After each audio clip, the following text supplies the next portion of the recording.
আশা করব এই সমস্ত অন্ধকার ঝঞ্ঝা কেটে গিয়ে আমরা ভালো দিনের অপেক্ষায় ভালো দিনের পাবো।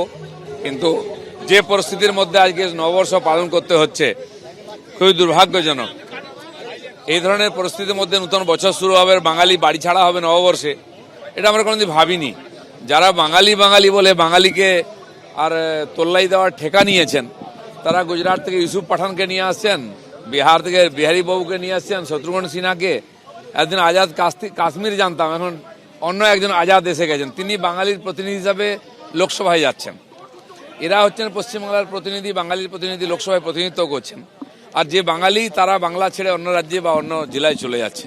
এই ভয়ঙ্কর পরিস্থিতি, আর তার মাঝখানে আমরা নববর্ষ পালন করতে এসেছি। কোথায় রবীন্দ্রসঙ্গীত শুনবো, কোথায় নজরুল গীতি শুনবো, চারদিকে বোম বন্দুকের আওয়াজ শুনতে হচ্ছে, ঘর ছাড়াদের হাহাকার শুনতে হচ্ছে। এর চেয়ে দুর্ভাগ্যের দুঃখের দিন পশ্চিমবাংলার কি হতে পারে।